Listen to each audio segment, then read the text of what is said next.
You're listening to Mia Horror Stories, and today's story is Voices in My Baby Monitor Keep Saying My Name. The screen will stay completely black, letting your imagination do all the work. No visuals, no noise, just a story that creeps under your skin. Don't skip a second, because every detail builds to the chilling end you won't want to miss. The monitor crackled the way it always did when the upstairs neighbor ran their blender too late. A little burst of static, then the soft hiss of a room amplified. I was halfway down the hall with a clean onesie draped over my wrist, moving by muscle memory more than thought, when the speaker clipped into something that sounded like a throat clearing. Not a baby sound, not the wet little sighs and snuffles I'd learned to translate in the dark. A voice, low, close, like someone had leaned toward the microphone on purpose. Eli. It wasn't shouted. It was almost casual. Familiar, like someone calling your name from the next room when they didn't want to get up. I stopped so hard the onesie slid off my wrist and landed in a quiet heap against the baseboard.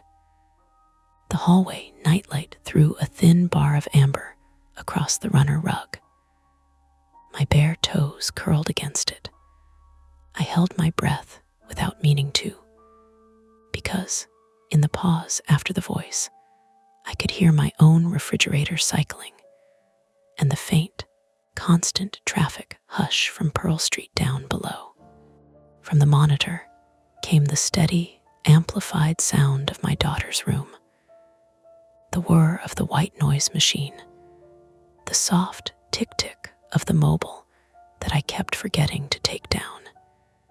And under that, the tiny, irregular breathing of a sleeping infant, then static again, like a cough. Eli. It could have been interference. Radios bled into things. Baby monitors were basically toys pretending to be security equipment. I knew that.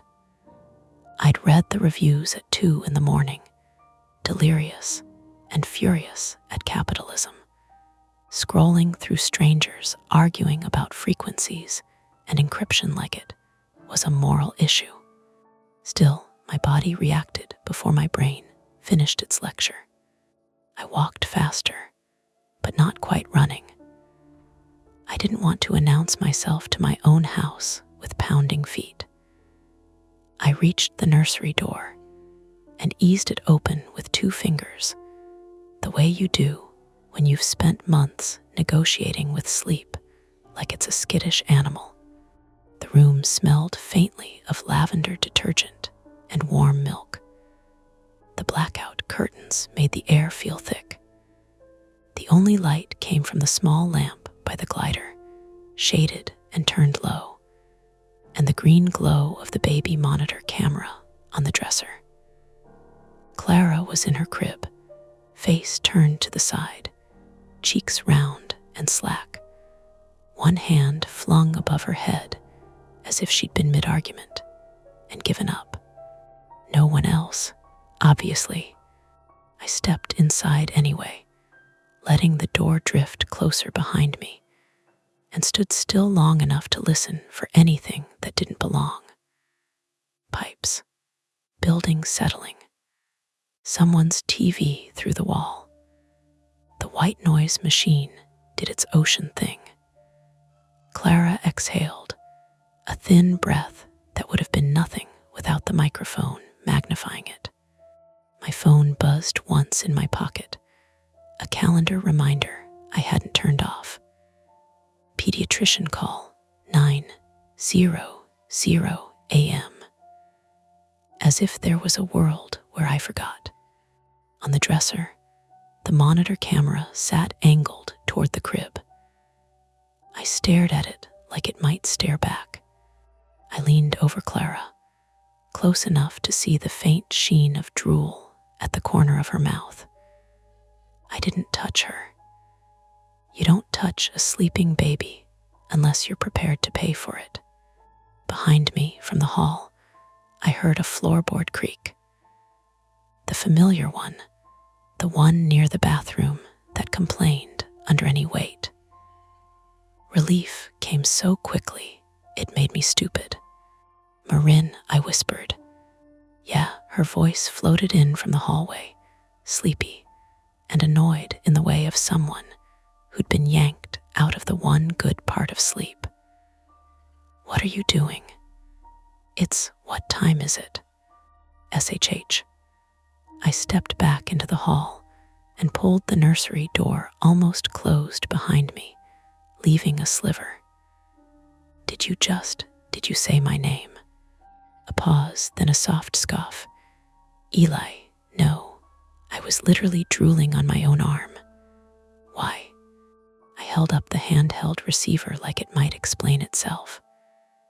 The screen showed the gray-green night view of Clara's crib, the little digital temperature reading, the bars of signal strength. All normal. It said my name, I said, and even as I said it, I hated how it sounded. Like a story you tell at a party, and everyone smiles politely while they edge away. Marin shuffled into the hall. She was in one of my old college t-shirts, the hem twisted, her hair in a messy knot that made her look younger than 34 and older than she'd been 3 months ago. Sleep deprivation did that flattened time into one continuous face. She squinted at the monitor. The monitor said your name. Twice. "You're hearing things," she said automatically, then saw my expression and softened. "Okay, sorry.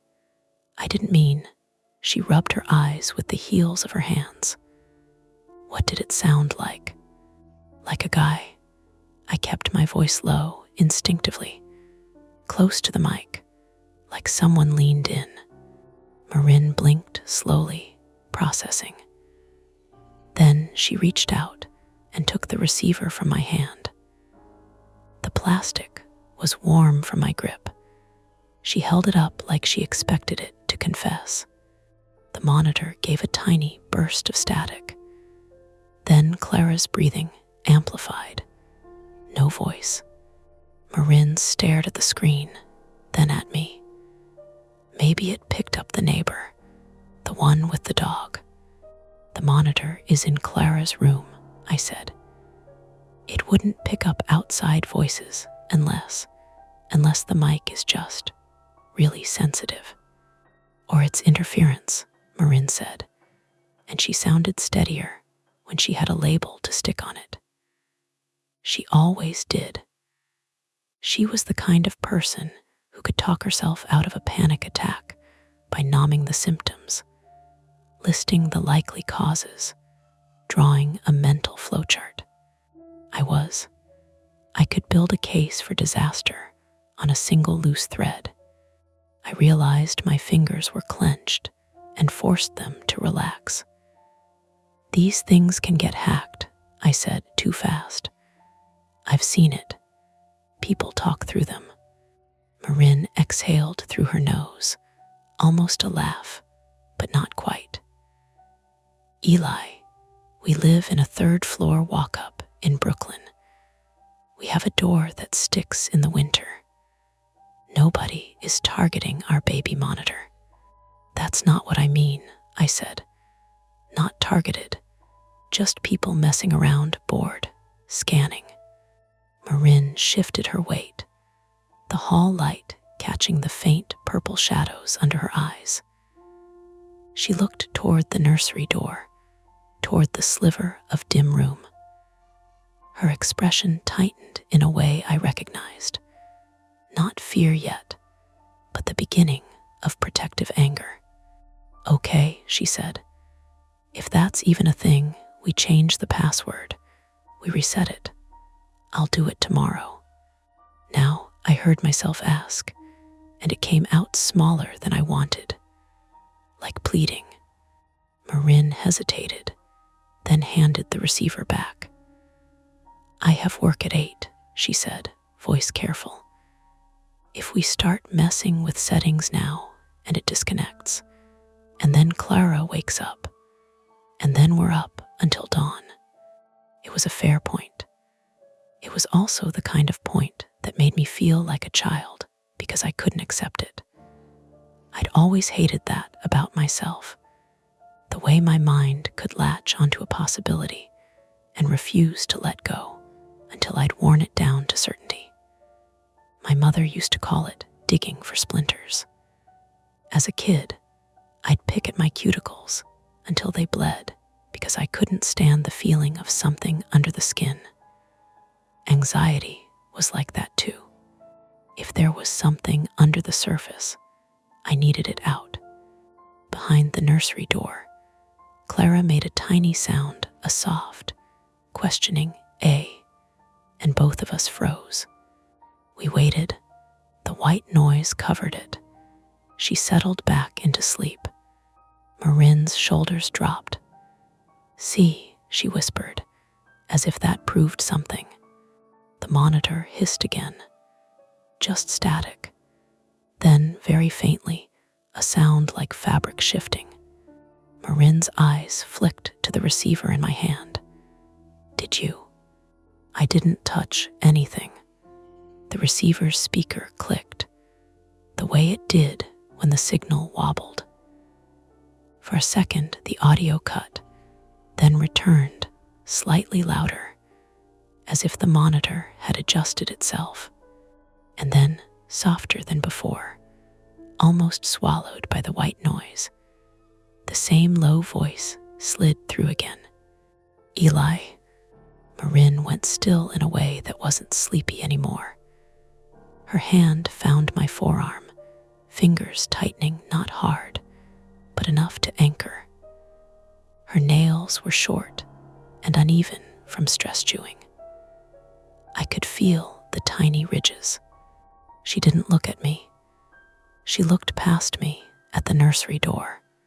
For a long beat, neither of us moved. The voice didn't return. The monitor continued feeding us the ordinary sounds of our sleeping daughter. Marin swallowed. "Okay," she said, and her voice had changed, thinned, and sharpened. "Okay, that's not the neighbor." "No," I whispered. In the dim hall, the apartment felt suddenly more detailed, as if someone had adjusted the contrast. The faint hum of the old radiator, the distant siren Dopplering down Atlantic Avenue, the stale sweet smell of the diaper pail that needed emptying, the tiny red standby light on the router, blinking in the living room like a patient heartbeat.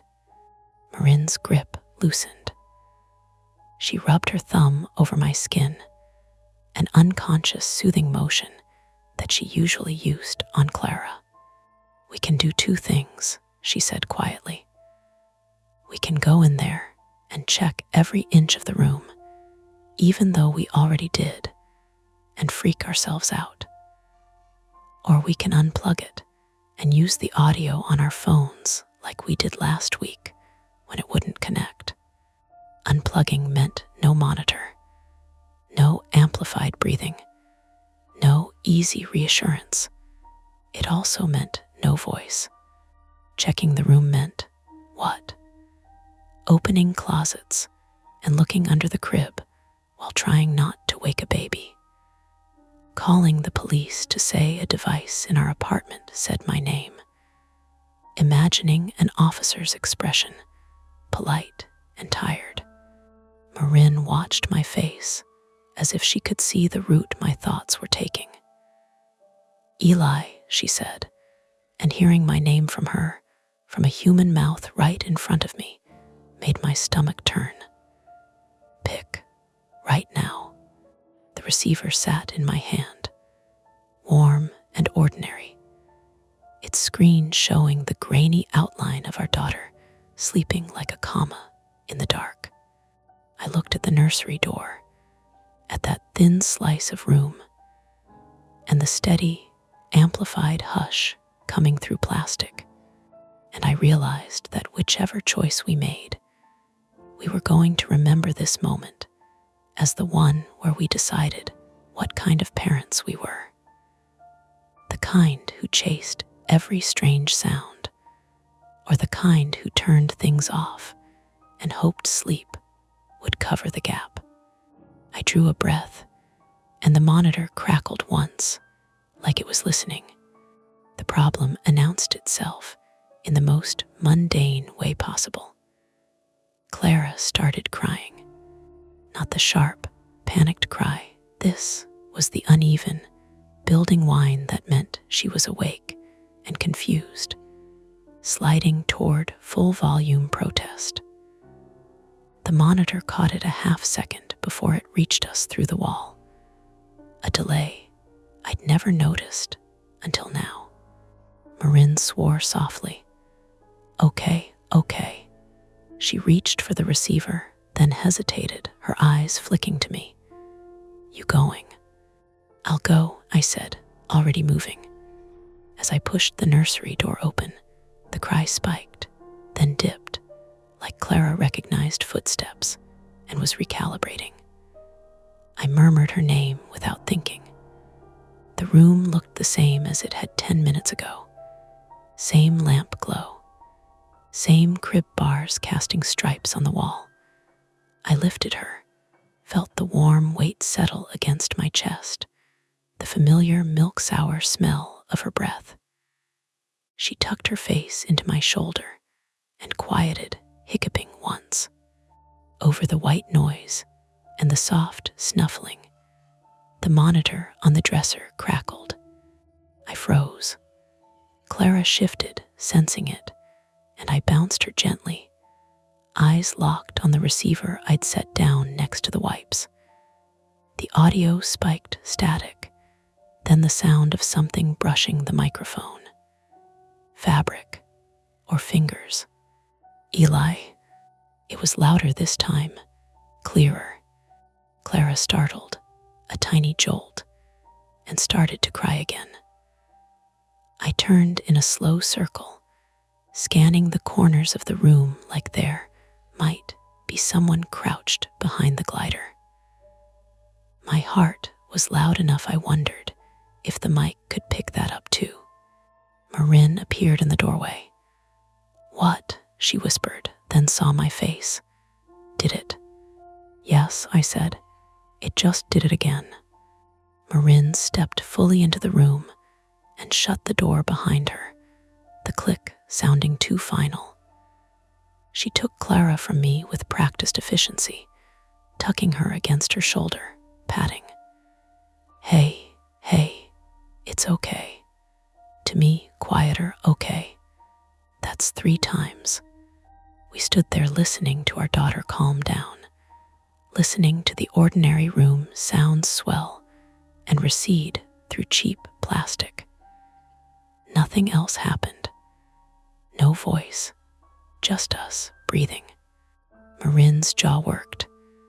We're unplugging it, she said, right now. I nodded too fast and calling someone. At 2 a.m, she bounced Clara. Who? I don't know. The non-emergency line. The building super, someone. She glanced at the monitor. And say what? I didn't have a good answer. My phone buzzed again in my pocket. Another reminder I hadn't cleared. The future tapping its foot. Clara finally went limp, sleep reclaiming her. Marin eased her back into the crib. We both leaned over longer than necessary, watching the tiny chest rise and fall. Marin reached for the monitor's power cord. Her fingers paused. If we unplug it and she wakes up again, we won't hear her until she's really crying. We'll hear her through the wall, I said. Not if we're asleep, Marin said, and there was an edge there now. Not anger, calculation. The monitor hissed. The audio cut in and out like a bad connection. "Eli," the voice said, almost conversational. "Hey." Marin yanked the cord from the wall. The room dropped into a sudden, unnatural quiet. The white noise machine still hummed, but the amplified layer vanished. The green glow on the camera died. The receiver went dark in my hand, inert and heavy. Clara didn't stir. For a moment, the relief was so intense it made my knees weak. Marin sagged against the dresser and laughed once, sharp and breathless. "Okay," she said. "Okay, that's okay." Then the cry started again, louder this time. Not through the monitor, through the wall. Marin flinched. "See." I moved to the crib, but as I reached for Clara, my phone buzzed again, this time a text. "Unknown number. You need to turn that back on." My mouth went dry. "Marin," I said. "What?" She was already lifting Clara. I held up my phone. The screen glowed too bright in the dim room. Marin read it, then read it again, like the words might rearrange themselves if she blinked. "That's not funny," she said. Are you messing with me?" I shook my head. "No, I swear." Another buzz. "Can't hear her now," Clara wailed, a full-throated scream that echoed in the small room. Marin's face went white. "Who is this?" I typed with shaking thumbs. "Who is this?" 3 dots appeared, disappeared, appeared again. "Wrong device, maybe. Try again." The radiator kicked on with a metallic clank that made us both jump. Somewhere below, a door slammed. Normal building noises suddenly amplified in my head. Marin pulled Clara tight. "Okay," she said, voice steady in the way she used when she was very scared. "We're calling 911.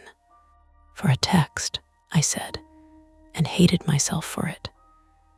The old reflex to minimize, to not overreact, fighting with the screaming part of my brain that wanted lights and uniforms and certainty. The phone buzzed again. "Don't panic. Just turn it back on." Marin stared at the screen, then at me. "They know our number," she said. "They know our baby is crying." My stomach twisted. "Or they're guessing." "Eli." "I know," I said. "I know." I typed, "How did you get this number?" No response. Clara's cries turned hoarse. Marin paced the small room, shushing, tears gathering despite her effort to hold it together. "She needs to eat," she said. "She's not settling." "We can take her out," I said. "Living room." "And do what?" "Sit there with no monitor while someone texts us." The phone buzzed again, this time with an image. A grainy still, black and white. Clara's crib, taken from the angle of the monitor camera. My vision tunneled. Marin. She saw it and made a sound I'd never heard from her before, a raw animal noise. "How?" "That's from tonight," I said. "The mobile is still up. The blanket is folded like that." Clara screamed. Marin's hands shook as she fumbled for her own phone. "I'm calling, right now." As if on cue, the lights flickered. Once, twice. The radiator clanged again, louder. The white noise machine cut out, then came back with a whine. My phone buzzed. "Power here is bad sometimes. Turn it back on so I can hear." Marin stopped dialing. She looked at me, eyes wild. "If they can see the camera," she said slowly. They can hear us. They know when she's crying. And if we turn it back on, I said, we give them access again. Clara's cries broke into gasps. Marin swayed, desperate. She needs me. The hallway outside the nursery filled with a low hum. The building's ancient electrical system struggling back to life. The router light in the living room blinked, then went dark. No, I said, no. The apartment fell into a heavier quiet, punctured only by Clara's cries and the distant traffic. My phone lost signal, the bars draining away. Marin looked at the dead screen, then at the unplugged monitor cord coiled on the floor. We can't call anyone, she said. And if the internet's out, another text came through anyway, delayed, like it had been waiting. Last chance. The light stayed off. Clara screamed. Marin clutched our daughter, torn between the need to comfort and the need to protect. I stared at the dark monitor, the cord inches from the outlet, my own name echoing in my head from a stranger's mouth. Outside, somewhere in the building, a door opened. Footsteps on the stairs. Slow, deliberate. Marin whispered, Eli, decide. The first attempt was the most obvious one. Leave. We wrapped Clara in her sleep sack and my jacket. Marin moving fast and careful at the same time. The way you do when speed itself feels dangerous. The apartment was darker than it should have been.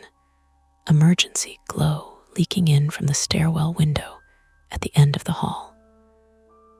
I grabbed my keys from the bowl by the door. Missed on the first swipe. Scattered coins across the floor. Shoes, Marin said, clipped.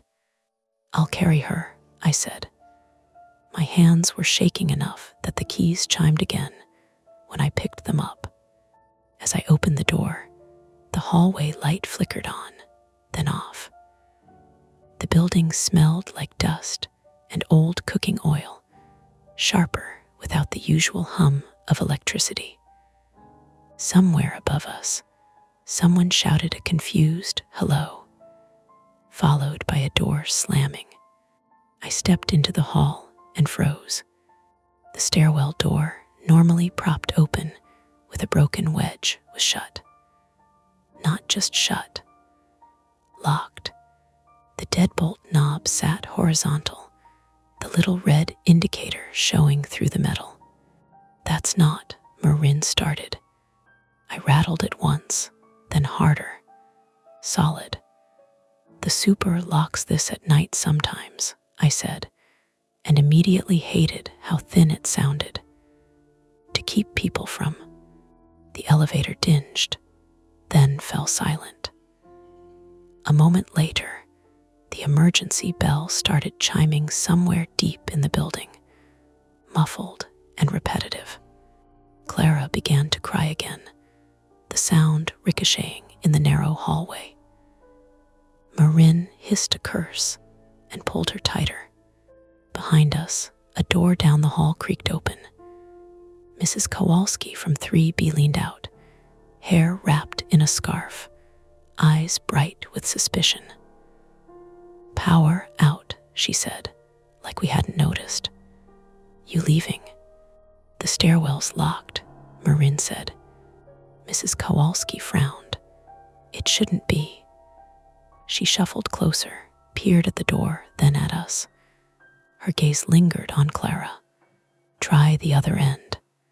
The other end meant passing our apartment again, moving toward the rear stairs by the trash room.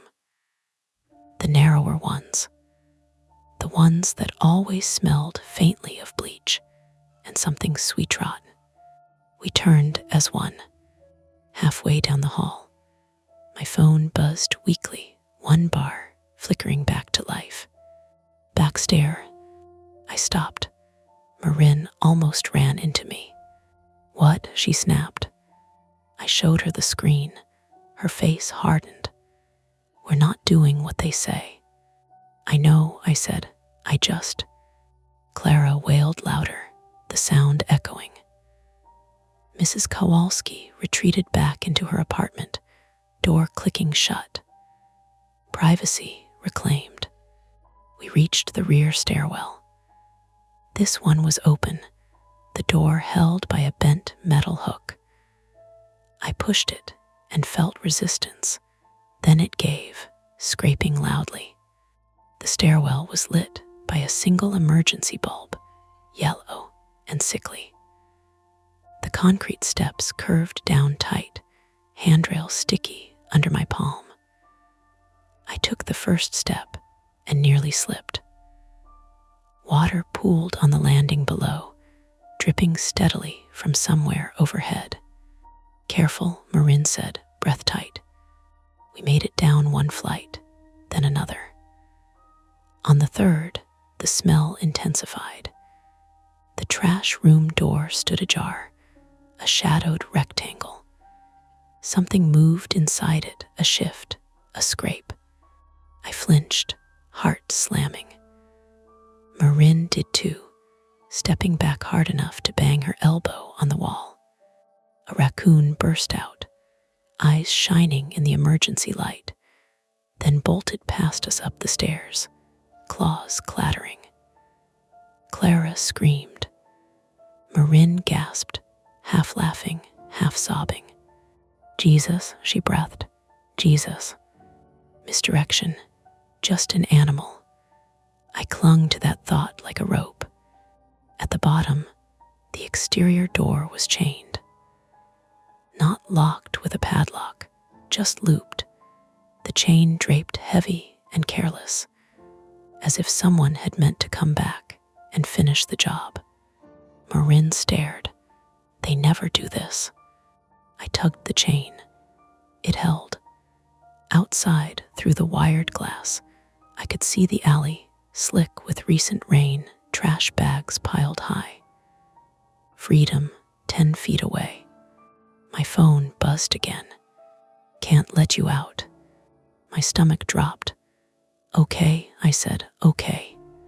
Marin looked at me, eyes blazing. "Stop reading." "We can't leave," I said. "Not this way." Clara's cries turned ragged. Marin's shoulders shook as she rocked, murmuring apologies that made no sense. I felt something hot and useless rise in my throat. The second attempt was smaller, uglier. Hide and call for help any way we could. We climbed back up, slower now, Marin's elbow already purpling. Back in the apartment, I shoved the couch against the door without discussing it. The legs scraped, loud in the quiet. I grabbed the landline, an old thing we'd kept out of inertia, and pressed buttons. Dead. No tone. "Wi-Fi's down," Marin said, like she was narrating facts to stay sane. "Cell, barely." "Bathroom," I said. "Interior room." We crowded in, the three of us, door shut, light off. The bathroom smelled faintly of bleach and baby shampoo. I slid down the tub, back against cold porcelain, and pulled my knees up, making a nest for Marin to sit with Clara. My phone flickered, one bar, then none. A text pushed through anyway, delayed. "Hear her crying." "How?" Marin whispered. I shook my head, the camera off. A new sound threaded through the apartment. A faint feedback squeal, high and thin. I realized it was coming from the living room, from the monitor receiver I'd left on the couch. "I unplugged it," Marin said. "The camera," I said. "The receiver still has a battery." The squeal cut off. Then, from the other room, through walls and distance, a familiar static hiss rose. A voice, muffled now, distorted by architecture instead of plastic. "Eli," it said, farther away. "Come on." Clara's cries spiked. Marin clamped a hand over her own mouth to keep from screaming. I crawled to the bathroom door and cracked it. The living room lay dim, lit only by streetlight filtering through blinds. The receiver's screen glowed faintly, still on, feeding sound from somewhere. The router light was dark. The monitor camera was dark. The receiver shouldn't have been getting anything. My phone buzzed, finally regaining signal. Battery lasts a while. That was new information. The trap tightening. Marin whispered, "There in the building." "I know." Footsteps sounded in the hallway outside our apartment. Slow, stopping. A hand tried the knob. It rattled once, testing. "Maintenance," a man's voice called. Calm, reasonable. "We're checking units." Marin shook her head violently. Her eyes were glassy with exhaustion and fear. Clara hiccuped, exhausted too. I thought of the chain on the back door, the locked stairwell, the timing of the outage, my habit of needing certainty ward with the instinct screaming at me not to open the door. The knob rattled again, harder. "Sir," the voice said, still calm. "We need access." My phone buzzed. "Don't make this hard." Point of no return arrived quietly, disguised as clarity. I stood, legs unsteady, and walked past the bathroom mirror without looking at myself. I grabbed the receiver from the couch, felt its warmth, its quiet insistence. Marin hissed, "Eli, no." "If they can hear her," I said low, "then we use that." I turned the monitor back on. The living room filled with amplified sound, our breathing, Clara's soft sobs, the hum of the building coming back online in uneven pulses. The voice didn't speak immediately. The doorknob stopped moving. On the receiver's screen, the nursery camera flickered to life, green glow blooming in the dark room we'd left empty. And then, unmistakably, the sound of a door opening somewhere inside our apartment fed through the speaker. The nursery camera came back with a stutter, gray-green night vision. The crib a pale rectangle, the mobile a blurry spider hanging above it. For half a second, everything looked normal. Then the picture shifted. Not a smooth pan, like a hand adjusting it carefully. A jerk, a bump. The horizon line tilted as if someone had knocked the dresser with a knee. The receiver in my hand hissed. The mic spiked so hard it caught a breath that wasn't Clara's, too deep, too controlled. Marin was behind me in the bathroom doorway. Clara pressed to her shoulder, both of them lit by a thin band of streetlight through the blinds. Marin's elbow was swelling fast, the skin already bruising. "Eli," she whispered. On the monitor screen, the nursery door, barely visible at the edge of the frame, moved.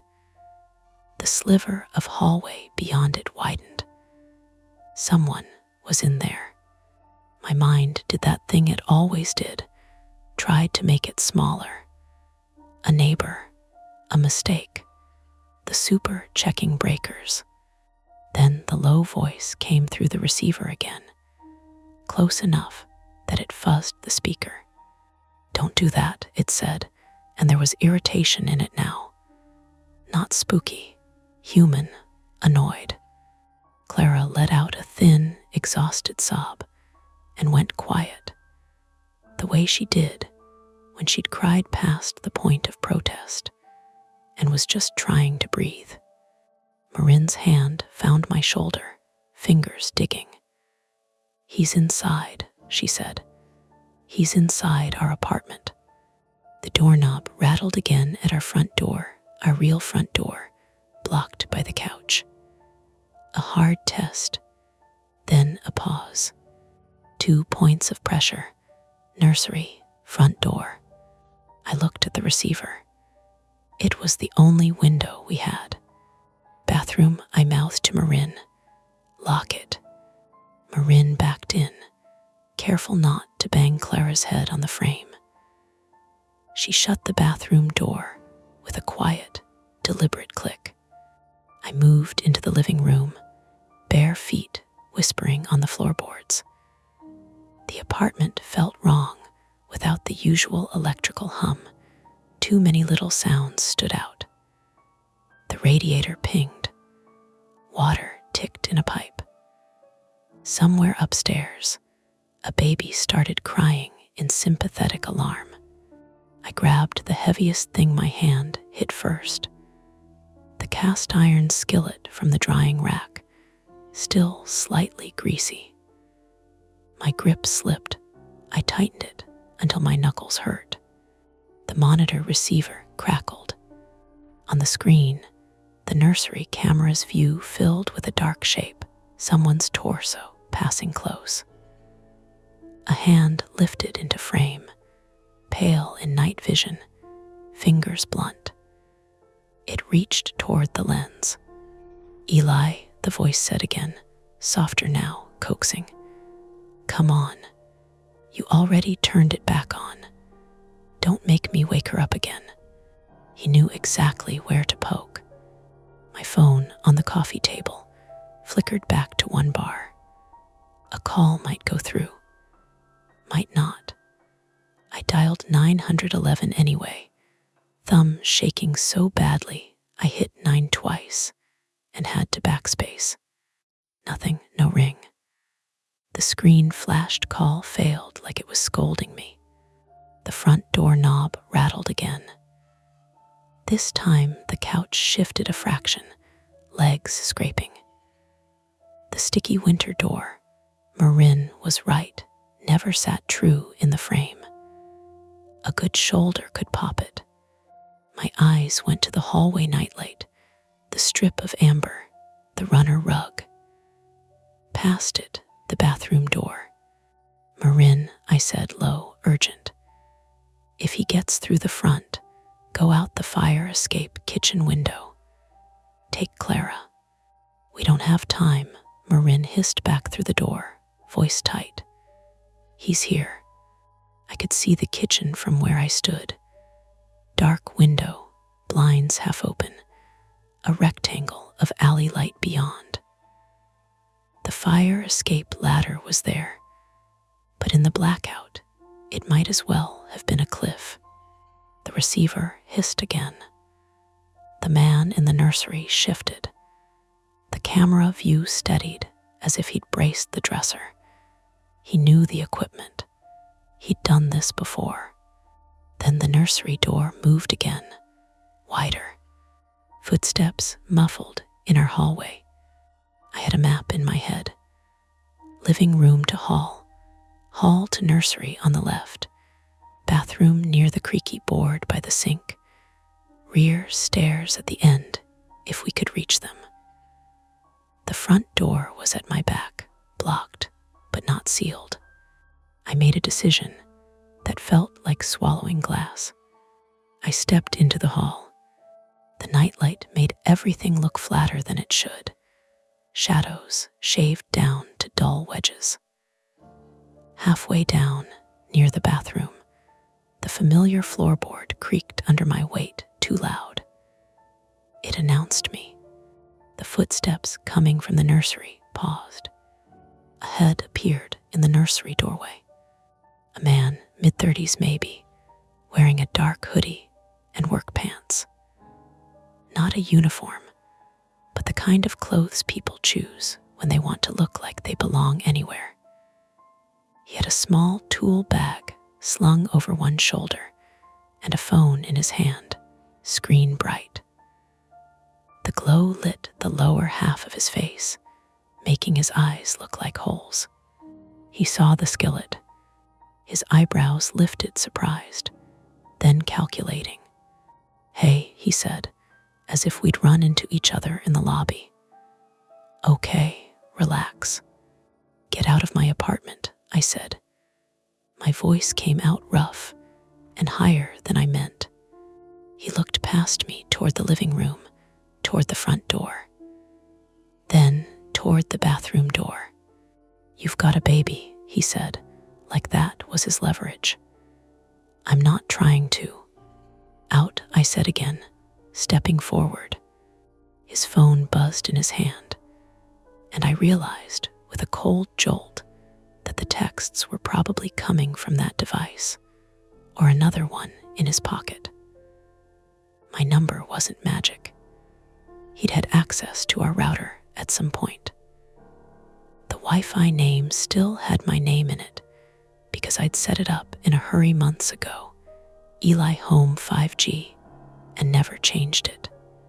"Of course," he said, "Eli." He lifted his free hand, palm out. Look, the door downstairs is chained because people keep breaking in through the alley. I'm trying to." "You chained it," I snapped. His jaw tightened at the slip. "I'm trying to keep the building safe." From behind me, the front door groaned.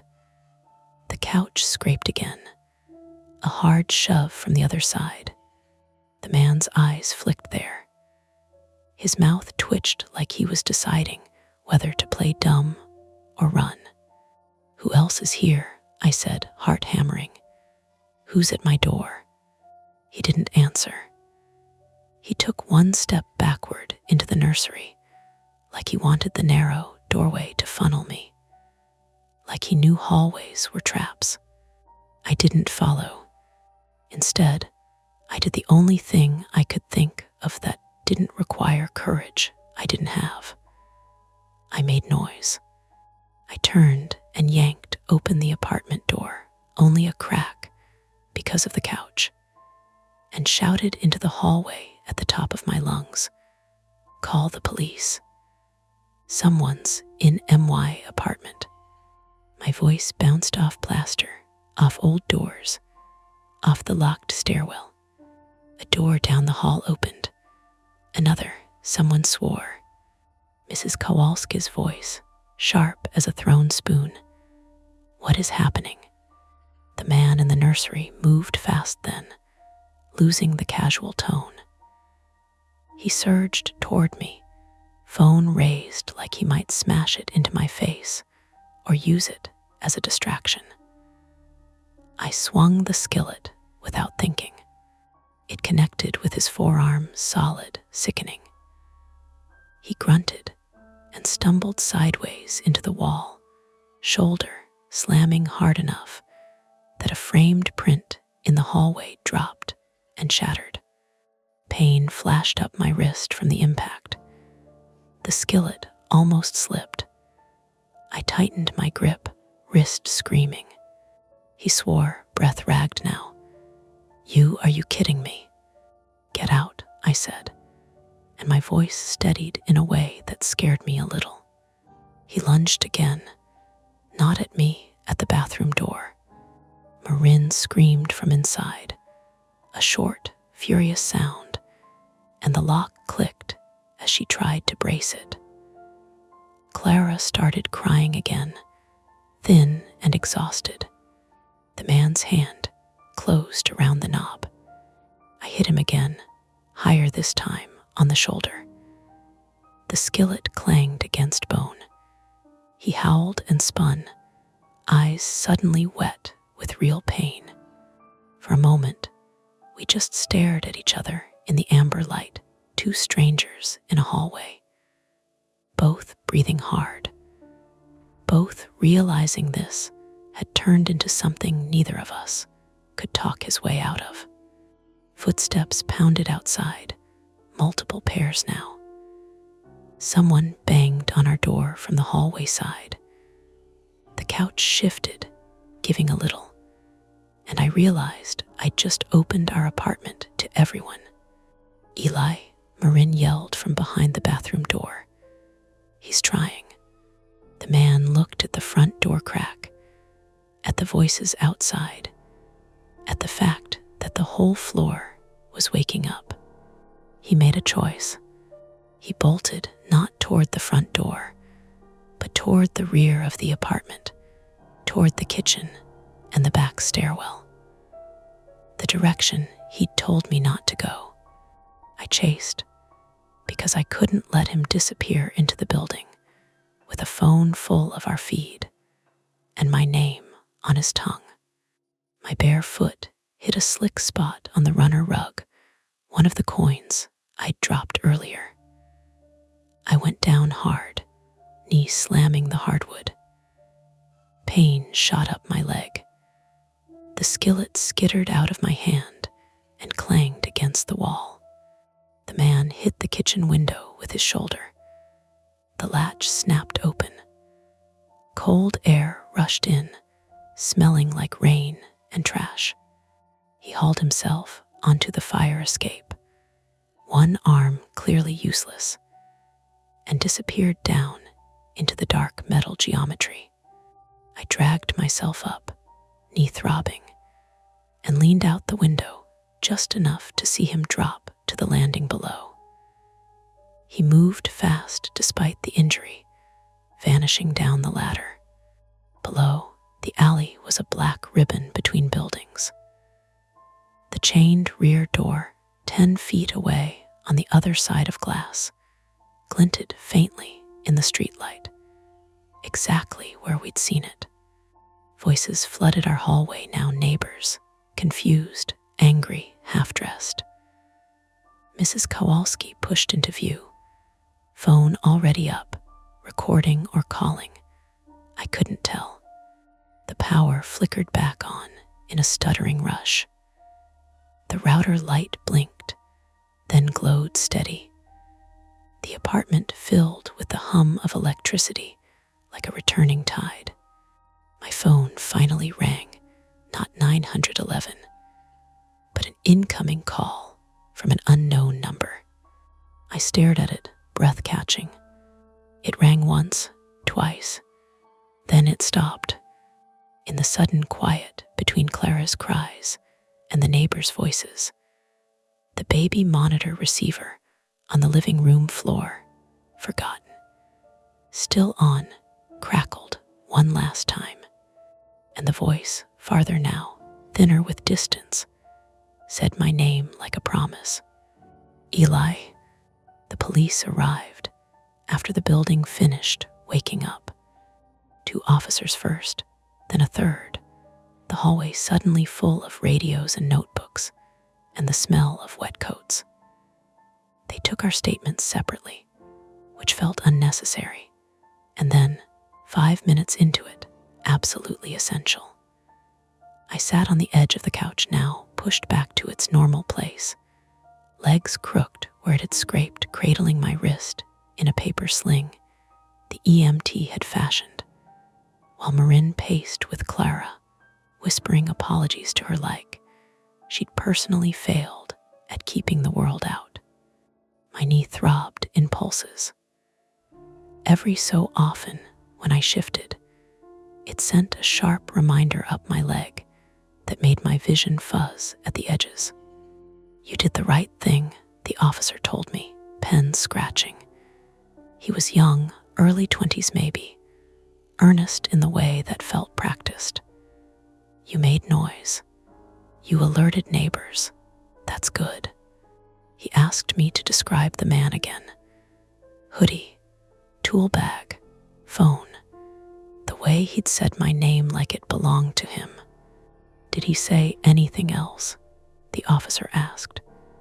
I shook my head, then stopped because it made my wrist ache. "He talked," I said, like he was reasonable, like he expected us to cooperate. The officer nodded, wrote that down.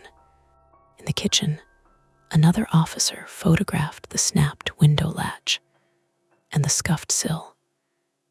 The alley below was empty now, washed clean by a late, brief rain. The chain on the rear door hung heavy and innocent looking, already unlooped by maintenance. Actual maintenance this time. A man with a badge and a clipboard who kept apologizing as if that would fix the geometry of the night. They took the monitor receiver as evidence, bagged it carefully like it was sharp. Marin watched that happen with a flat expression that scared me more than her earlier panic. "Do we get it back?" she asked. "You might," the officer said. "Eventually." "Good," Marin said. "I don't want it." The EMTs checked us both. My wrist was probably sprained. My knee bruised deep, the kind that would bloom ugly colors over the next week. Marin's elbow was worse than it looked, hairline fracture, they said, after a quick x-ray at the ER a few hours later. She barely reacted to that. She kept asking if Clara needed to be seen. "She's fine," they told her gently over and over. "She's okay." Clara slept through most of it, finally, exhaustion winning. She woke once in the ER and screamed like she'd been storing it all up, then quieted when Marin fed her, face softening in that way that made my chest ache with gratitude and something like grief. By morning, the building smelled like coffee and disinfectant. Someone had already mopped the hallway where the glass had shattered. Mrs. Kowalski pressed a paper plate of pastries into Marin's hands and told us she'd sent the video she'd recorded to the police. "Just in case," she said, eyes sharp. "I don't like men who pretend to belong." The detectives came later, when the sun was fully up and the world had the nerve to look normal. They told us the man matched a pattern, someone exploiting unsecured devices in older buildings, timing outages, using access points and fear to test reactions. He wasn't a ghost. He wasn't special. He was, in the way that mattered most, boring. "He'll slip up," one detective said. "They usually do." I nodded like that meant something. They asked about the Wi-Fi name. I changed it while they watched, my fingers clumsy. The new one was anonymous, a string of letters that didn't belong to anyone. We didn't sleep in the apartment that night, or the next. Marin's sister took us in, no questions asked, her spare room crowded with borrowed gear and the unfamiliar sounds of someone else's house. Clara adjusted better than either of us. Bobbies are pragmatic that way. When we came back a week later, the apartment felt like a set someone had forgotten to strike.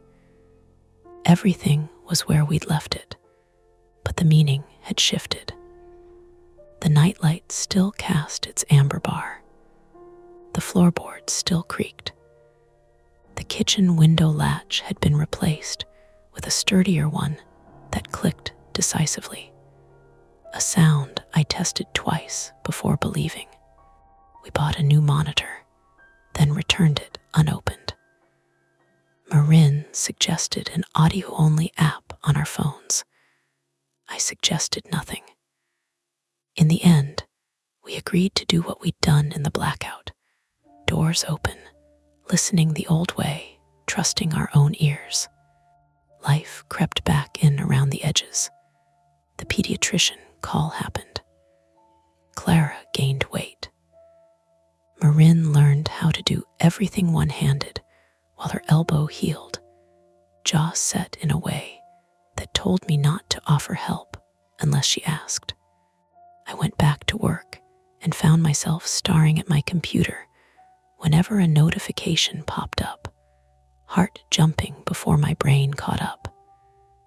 I changed passwords compulsively. I renamed devices. I unplugged things, digging for splinters, my mother would have said. I tried to stop. Sometimes I couldn't. The police called once more, then not again. No arrest yet, maybe never.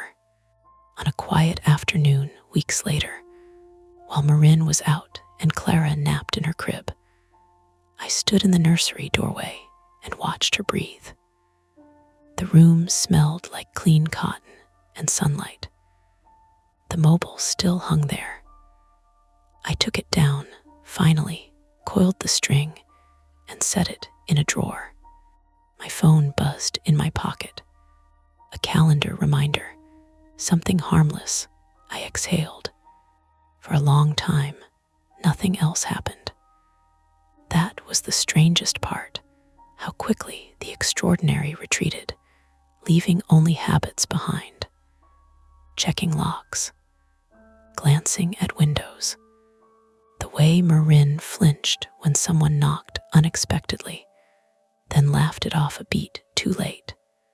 One evening, months after, the building lost power again.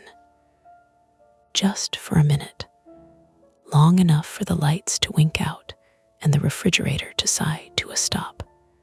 Marin froze, hand on the counter. I felt my heart start its old sprint. Then the lights came back. The hum returned. Marin let out a breath and shook her head at herself. "See," she said, "we're ridiculous." "Yeah," I said, meaning it and not. That night, as I drifted toward sleep, the apartment making its ordinary, settling sounds, I heard Clara shift in her crib and make a soft, half-formed noise. My name has a way of hiding in other sounds if you're listening for it. I waited, breath held, counting the seconds until my body unclenched. Nothing else followed. In the morning, I woke to sunlight and traffic and a life that insisted on continuing. I carried Clara into the kitchen, and she smiled at me, gummy and unquestioning, as if I were the safest thing in the room. I held her a little tighter than necessary and tried to believe that was enough. The shadows fade for now, but the stories never end.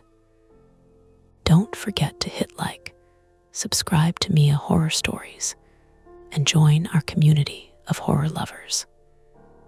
If you're hungry for more, check out the next video. Just remember, the scariest part is often the one you don't see coming.